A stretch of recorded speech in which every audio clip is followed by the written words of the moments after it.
Estamos en el mes del amor, así que vamos a continuar para mantenernos en unidad y en el espíritu de lo que se ha venido hablando todo este mes.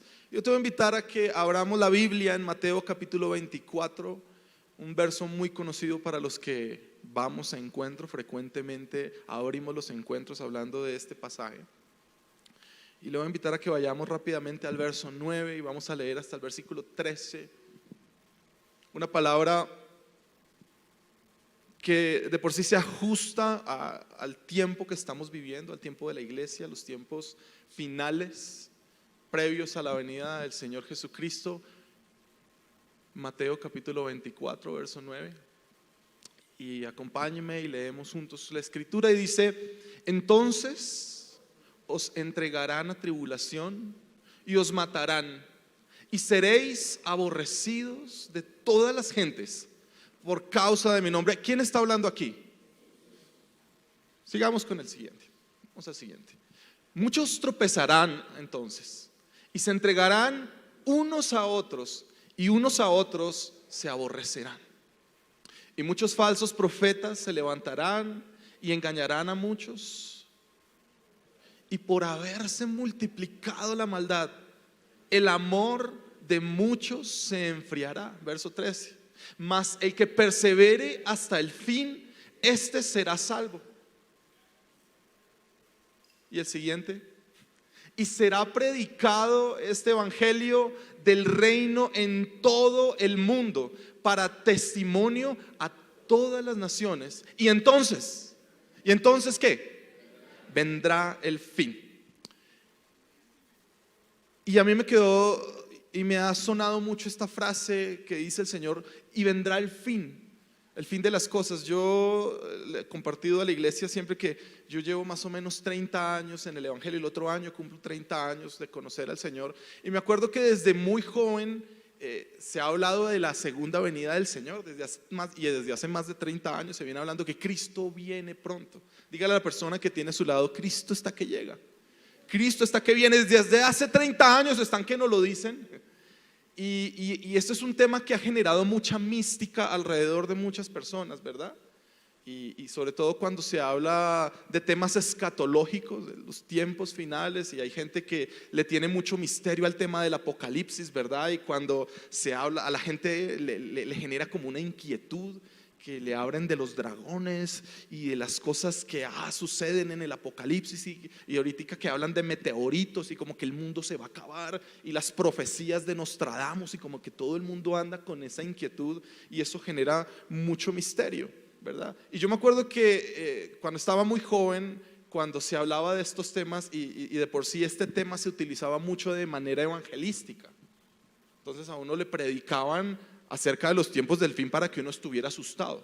Y entonces habían esas películas que le hablaban uno del rapto, y metía a uno en el auditorio en la iglesia harto jóvenes, y le mostraban esas películas donde todo el mundo sufría, donde todo el mundo se quedaba y donde era terrible. Entonces uno salía, hemos dicho, que no se convertía, quedaba traumatizado, o se convertía o salía con traumas psicológicos, pero algo pasaba. Y realmente era porque ese tema genera realmente mucha, como decía, mística, muchas suspicacias y mucha preocupación para muchos. De eso ha generado mucho temor a muchas personas, ¿verdad? Y cuando el apocalipsis no anuncia el fin de las cosas, sino anuncia un nuevo comienzo. Porque los hijos de Dios no tenemos un final. Y por eso el apóstol Pablo decía que para él el morir es ganancia, porque la muerte no termina ahí. Para nosotros los hijos de Dios, la muerte no nos debe asustar, porque con la muerte no se terminan las cosas. Un hijo de Dios no muere, un hijo de Dios es promovido a la eternidad. El Apocalipsis no anuncia el final de los tiempos, anuncia el comienzo del reino con Dios, porque la Biblia dice que tú y yo vamos a reinar juntamente con Cristo. Así que el mundo no se va a acabar. Y cuando el Señor estaba hablando del fin de las cosas, no hacía referencia a la terminación sino estaba hablando y haciendo referencia a la finalidad el fin de las cosas. El fin del micrófono del que yo estoy utilizando es que mi voz sea amplificada. El fin de la silla que tú estás utilizando hoy es para que tú puedas sentarte. de la finalidad está haciendo referencia, y la finalidad tiene que ver con propósito. Y aquí una de las cosas a la que está haciendo referencia Jesús es hacia el propósito de la iglesia. Propósito, lo que pasa es que este es un tema que a muchos nos cuesta, la identidad. Y la identidad determina para dónde voy.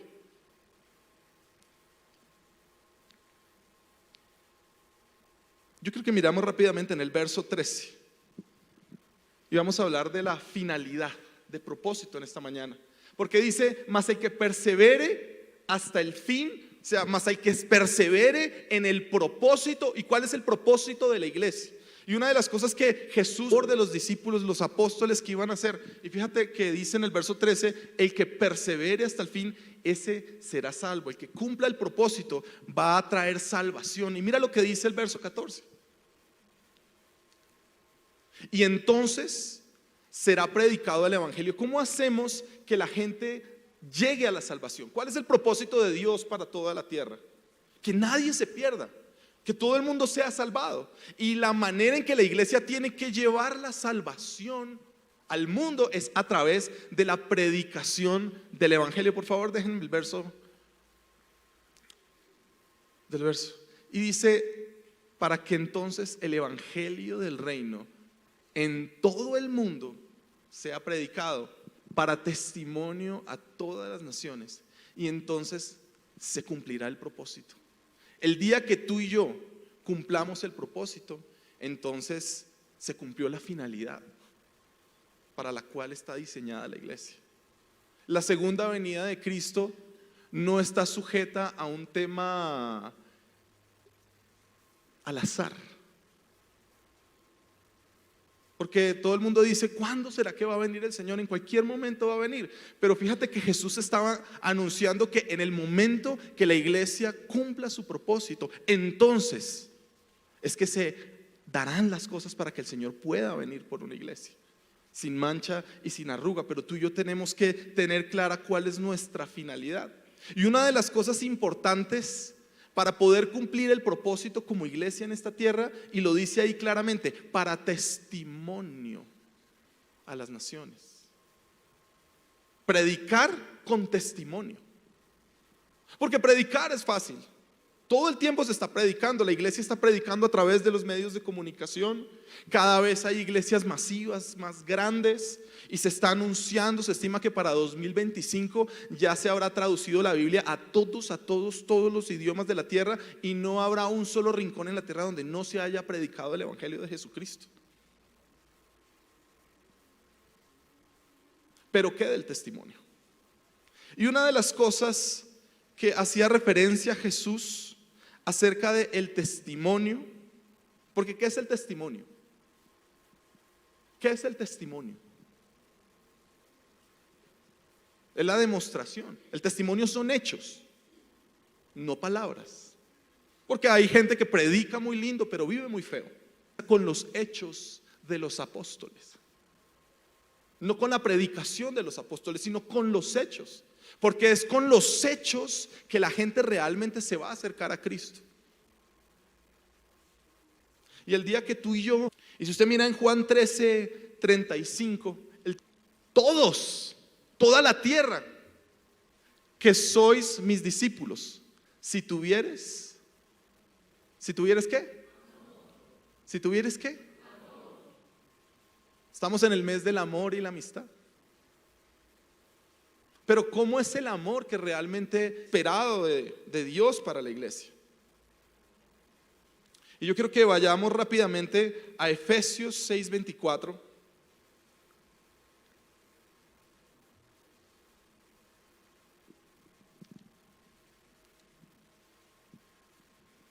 Para que veamos qué tipo de amor Dios está esperando de la iglesia. Ahora, este pasaje está en Efesios. La iglesia de Éfeso fue una de las iglesias más influyentes de la época, una de las iglesias más importantes. De hecho, la mayor cantidad de revelación para la iglesia fue dada porque la iglesia tuvo un avivamiento tan fuerte que afectó absolutamente todo en la ciudad y revolucionó en la ciudad.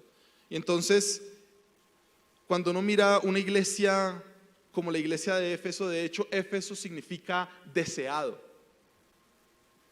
Y de alguna manera, Dios quiso comenzar la iglesia con la iglesia deseada. La iglesia deseada para el deseado de las naciones. Y mire lo que dice Efesios, y este es el último verso, con lo que Pablo cierra la epístola a los Efesios y dice: la gracia sea con todos, a los que aman a nuestro Señor Jesucristo, con amor inalterable. Otra de las versiones y de las traducciones dice con amor incorruptible. Y es una especificación de un tipo de amor. Ahora, ¿qué significa inalterable? ¿Qué significa incorruptible? Porque cuando hablamos de corrupción, porque me gusta mucho esa definición, y de hecho la corrupción es un tema del que hoy en día se habla mucho. Pero cuando en este pasaje el apóstol Pablo hace referencia a la corrupción, no está hablando de la corrupción que vivimos en Colombia con los políticos o la corrupción que vivimos en el día a día, sino hace más referencia al término que se utiliza en la química para los elementos. Cuando un elemento con un grado de pureza es alterado, se dice que se corrompió, ¿verdad? En el tema de los medicamentos, por ejemplo, que buscan unos niveles de asepsia para que no se corrompa el producto. Entonces usted se da cuenta que utilizan guantes y utilizan una cantidad de indumentaria para que eso no se contamine. Y cuando habla de corrupción, aquí está hablando acerca de contaminación, de algo que altera la pureza. Y una de las cosas que está haciendo referencia el Señor es que ese amor entre los hermanos, entre los hijos de Dios, no puede ser alterado por nada.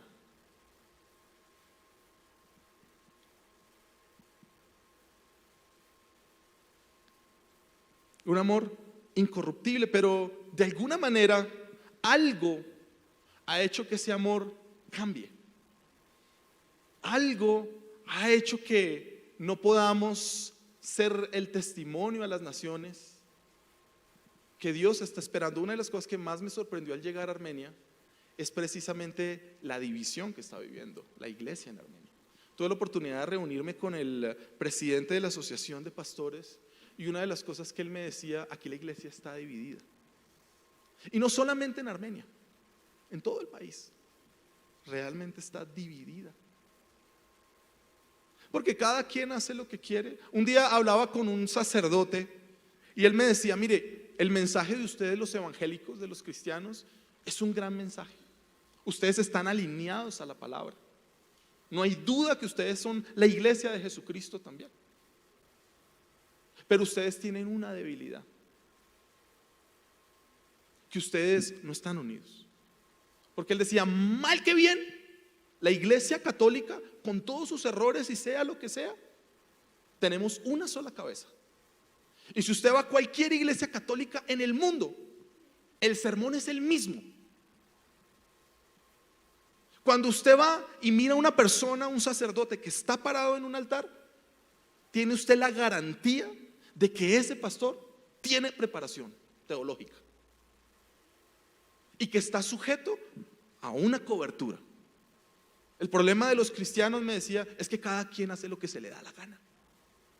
Cada quien dice: yo quiero montar iglesia, y vaya, abre una iglesia.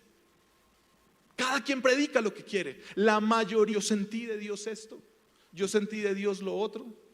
Y cada quien empieza a predicar un evangelio. Muchos lo acomodan a su conveniencia, pero cada quien habla y cada quien hace.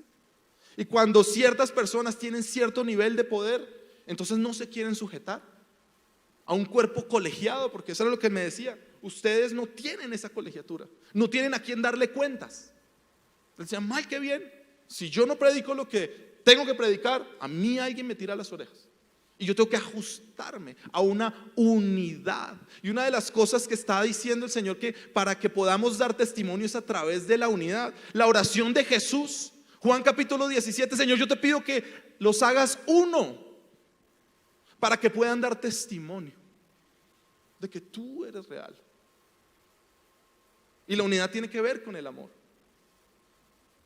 Porque si no estamos en unidad, es porque no hay amor. Y la Biblia dice que si no hay amor, no hay nada, es ruido. Somos como metal que resuena, címbalo que retiñe. Y una de las cosas que Dios me ha estado hablando, y particularmente cuando yo salí de esa reunión, yo salí y Dios me estaba hablando el corazón y Dios me decía, la iglesia de Jesucristo está haciendo ruido. Pero cuánto nos hace falta entender el propósito, que no solamente la predicación del evangelio, sino nuestro testimonio. Yo tenía un pastor amigo que decía, Germán, predica todo el tiempo a donde vayas, y cuando sea necesario les hablas del amor de Dios. Porque nosotros debemos predicar con nuestro comportamiento, con nuestros hechos. Porque es que ser cristiano en la iglesia es muy fácil, ¿verdad? Aquí todos alabamos, saltamos. Como dice otro pastor amigo, en la iglesia todo el mundo tiene cara de arracachita. Mire a su vecino y verá, mire a alguien ahí. Usted se da cuenta que no parte un plato. En la iglesia usted los ve todos buenas gentes, todos lindos. Pero ¿qué en tu casa? ¿Pero qué en el trabajo? ¿Pero qué en la calle? ¿Pero qué en el tráfico de Bogotá?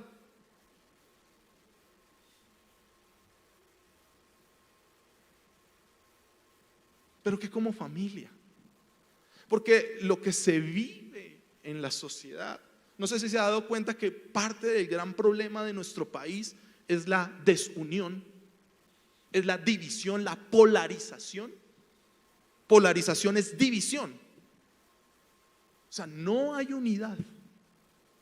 Y el reflejo de lo que se vive socialmente es lo que está pasando al interior de los hogares. Esa frialdad, eso que predijo Jesús hace 2000 años, que dijo que el amor de muchos se enfriará, que entre unos y otros se aborrecerán, era lo que íbamos a estar viviendo en este tiempo. Y él estaba hablando a los discípulos, no estaba hablando de la gente del mundo. Estaba hablando de la frialdad que muchas veces vivimos en la iglesia, de la división que muchas veces vivimos en nuestros hogares. División, dos visiones.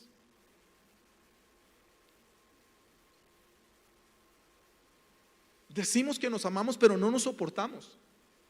Y una de las cosas que dice Corintios 13 acerca del amor, y yo sé que ustedes lo han estado estudiando y lo han estado viendo, es: el amor todo lo sufre y todo lo soporta. Pero a veces unas personas entran por un lado de la iglesia para no encontrarse con el otro. Vienen al mismo culto, pero uno espera que el otro salga primero. Ve a veces uno llegar a esposos donde el esposo está en un lado y la esposa en otro. A veces no nos ponemos ni de acuerdo para almorzar al salir de la iglesia. Hay gente que sale enojada y peleando porque no se ponen de acuerdo ni siquiera que van a almorzar. Se suben al carro y salen de la bendición. Uy, qué palabra hoy poderosa. ¿A dónde vamos a almorzar? Decide tú. Ay, pero siempre digo yo.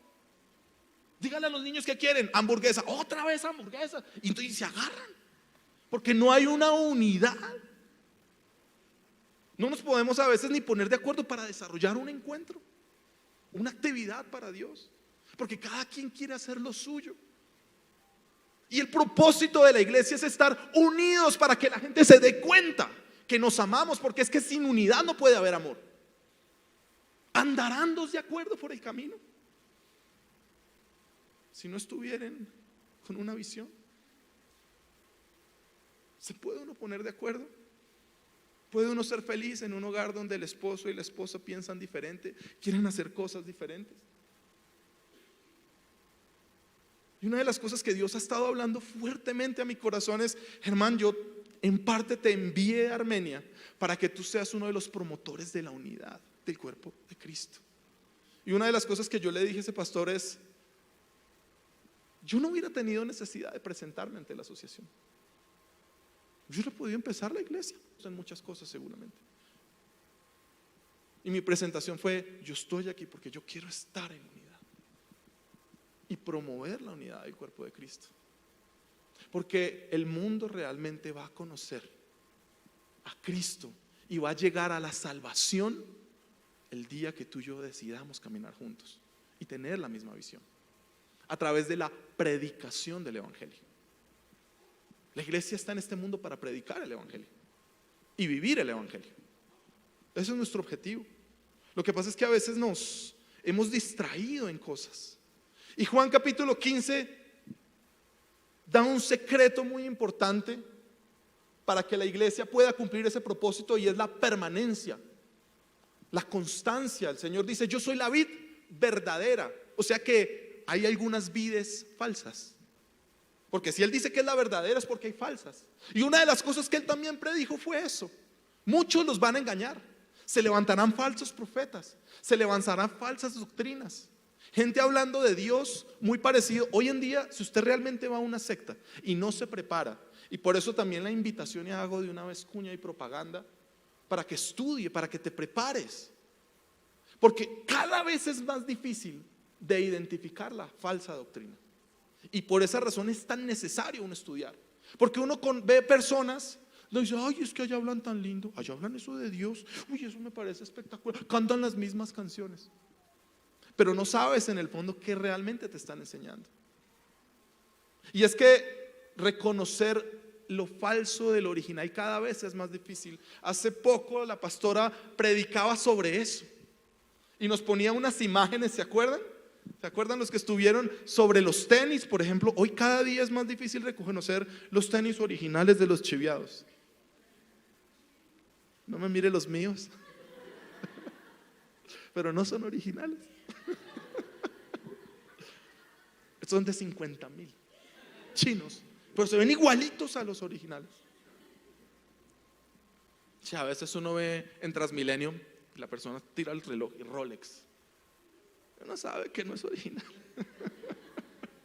Uno sabe que no es original.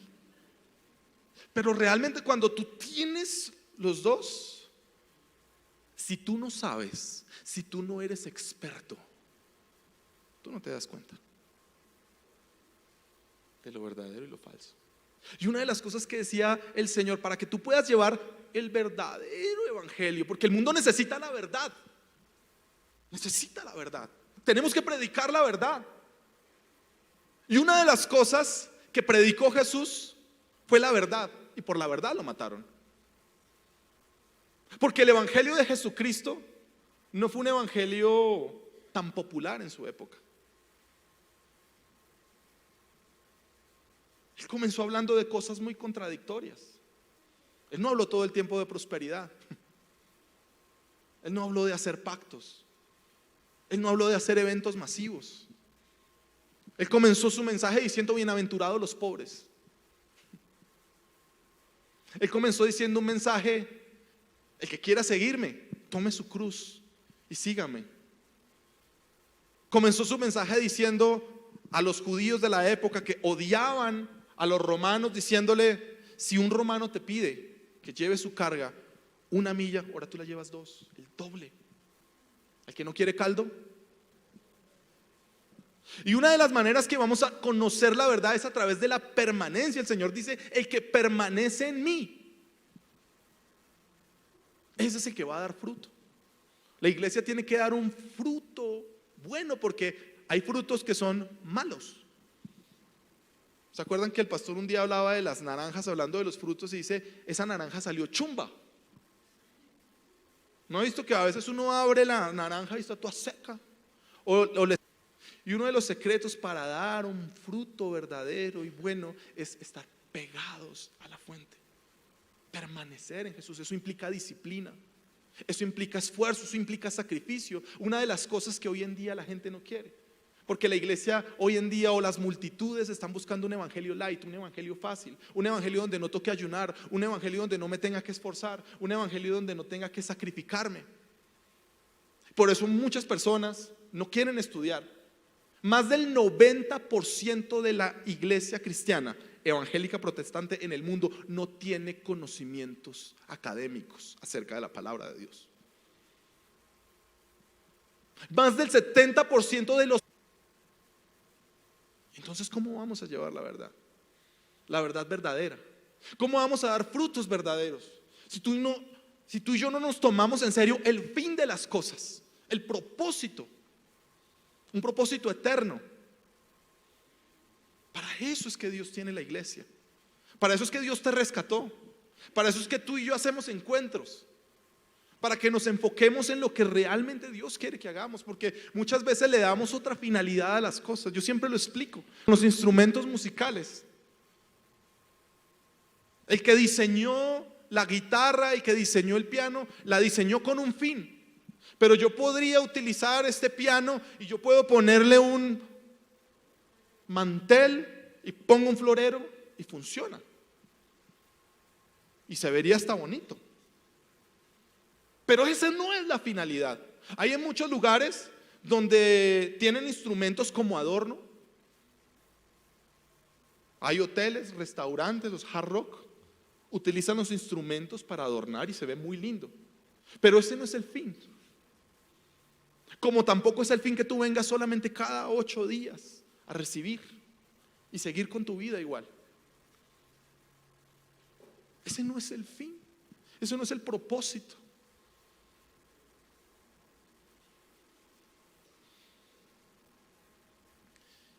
Y quiero ir cerrando con lo que Dios empieza a hablarle a una iglesia avivada. Ese pasaje, y yo quiero que antes de hablar de Apocalipsis, póngame otra vez por favor Efesios 6, porque mire lo que dice nuevamente. Dice: la gracia sea con todos los que aman a nuestro Señor con amor incorruptible, con amor inalterable. Uno de los regalos más maravillosos que nos dejó Jesucristo a la iglesia fue su gracia. Porque nada de lo que Dios nos ha dado a ti y a mí ha sido por mérito. Es porque Él nos lo dio. Es porque a Él, y perdóname la expresión, se le dio la real gana de bendecirnos, de salvarnos, de hacernos sus hijos. Y esa es la gracia que tú y yo tenemos que predicar.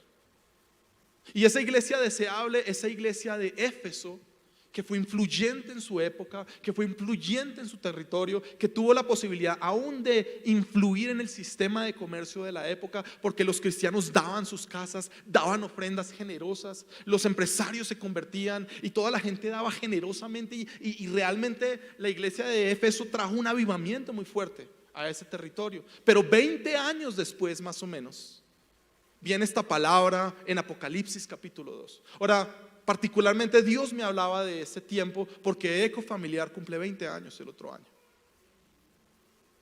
Y yo sé que Ecofamiliar desde el comienzo comenzó como una iglesia deseable. Comenzó en la agenda de Dios y en los planes de Dios. Pero así como Éfeso, 20 años o casi 20 años después, mire lo que habla Apocalipsis capítulo 2, verso 2, a esa misma iglesia que comenzó con un propósito. Pero no sabemos si permaneció en ese propósito. Porque como pasa en los hogares, ayer estuvimos en una boda, celebrando una boda y acompañando a unos grandes amigos en una boda. Y el secreto del matrimonio no es casarse, le decía a alguien yo. El secreto es permanecer. Porque casarse es fácil, más si tienes la plata, ¿verdad? Haces una fiesta, una gran celebración y todo es maravilloso. Pero ¿qué a los 10 años? ¿Qué a los 20 años de matrimonio? Ayer el pastor en la enseñanza decía, y hablando de las relaciones, que los esposos tienen que permanecer teniendo relaciones íntimas para que el matrimonio se fortalezca, para que el matrimonio se cuide, para que el matrimonio se blinde. La permanencia, lo dijo el Señor y fue enfático. Juan capítulo 15: si permanecen en mí, si están pegados todo el tiempo. Y mire lo que le pasa a una iglesia que comenzó con avivamiento, que comenzó entendiendo el propósito, pero con el tiempo algo pasó. Algo hizo que ese amor se enfriara. Y una de las cosas que habla el Señor en Apocalipsis al mensaje a las iglesias es que Él no reconoce a los que se están enfriando como iglesia. Él habla de los fríos y habla de los calientes. Pero a los tibios no los reconoce como iglesia. Y un tibio es alguien que estaba caliente, pero ¿qué le pasó? Mira lo que dice Apocalipsis 2:2. Yo conozco tus obras y tu arduo trabajo, paciencia, y que no puedes soportar a los malos, y has probado a los que se dicen ser apóstoles y no lo son, y los has hallado mentirosos, y has sufrido y has tenido paciencia y has trabajado arduamente. Oiga, esa iglesia sí que trabaja por amor de mi nombre y no has desmayado. Verso 4: pero tengo contra ti que has ¿qué? Que dejaste el amor. Ahora, para el Señor no hay un segundo, ni un tercero, ni un cuarto amor. Hay un primer amor. Y cuando Él está haciendo referencia de primer amor, no está hablando del primero. Está hablando de principios, está haciendo referencia a fundamentos. Así como el fin, cuando hablábamos ahorita del fin, hace referencia a finalidad, no a terminación de cosas. Aquí cuando habla de amor, no está hablando del amor que comienza. Está hablando de en qué está fundamentado tu amor. Está hablando de principios. Ayer precisamente en el matrimonio hablábamos de eso. Lo que comienza bien, termina bien, pero depende del fundamento. ¿En qué se fundamenta tu amor por Cristo? Porque muchas personas seguían a Cristo. Dice la Biblia que las multitudes estaban detrás de Cristo, pero esas mismas multitudes lo crucificaron, porque sus fundamentos estaban en otra cosa. La mayoría de la gente que seguía a Jesucristo lo seguía era por lo que Él le podía dar, no porque ellos realmente amaran a Cristo. Cada domingo en el mundo se reúnen muchas personas alrededor de Cristo, pero la pregunta es: ¿será que todas esas multitudes realmente aman a Cristo? ¿Su fundamento para seguir a Cristo está en el amor a Él? ¿O más bien por lo que Él puede dar? ¿Por qué estás aquí hoy? ¿Porque estás esperando un milagro tal vez? ¿Porque tienes una necesidad? ¿Porque tu matrimonio se está acabando? ¿Porque tus hijos están en las drogas? ¿O porque realmente amas a Dios? Y una de las cosas que el Señor le dice a una iglesia que comenzó avivada, que había entendido el propósito, es: te desviaste. Y mire lo que dice el verso 2, y con esto quiero terminar. Apocalipsis 2:2. Porque el Señor reconoce a la iglesia. Él conoce lo que tú y yo somos, lo que hacemos, lo que pensamos. Y dice: yo conozco tus obras y tu arduo trabajo. Hay dos cosas, y fíjate que el Señor se encarga de separar esas dos frases: arduo trabajo y las obras. Y las obras hacen referencia a lo que Dios nos ha pedido. ¿Cuál es la obra que tiene que hacer la iglesia? Predicar el evangelio por todo el mundo. Y el arduo trabajo es lo que tú y yo decidimos hacer por nuestra cuenta. Porque muchos de nosotros no estamos haciendo la obra, aunque estamos haciendo un arduo trabajo para el Señor. Y hay una gran diferencia. Muchos no están cumpliendo el propósito, aunque están trabajando en la iglesia, aunque están sirviendo en la iglesia. Y una de las cosas que nos tiene que motivar esta palabra, que es una palabra de exhortación, que es una palabra de ánimo, de aliento para la iglesia de este tiempo, es que tú y yo tenemos que volver a las primeras obras, que es lo que dice más adelante. ¿Y cuáles las primeras obras? Predicar el evangelio. ¿Ya se te olvidó cuando llegaste de tu primer encuentro?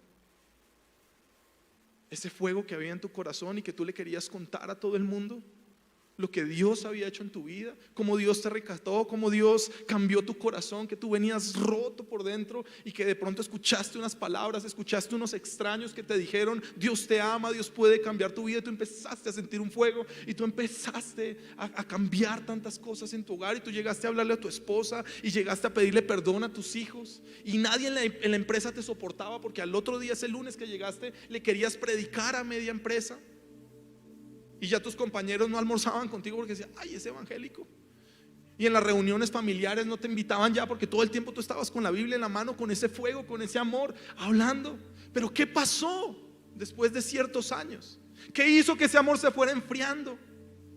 A veces estamos tan ocupados de la obra de Dios o de las cosas de Dios, porque la obra de Dios realmente es que tú y yo estemos predicando. Hay una estadística muy lamentable, y es que la mayoría de la gente que cumple más de 5 años en la iglesia no vuelve a invitar a nadie.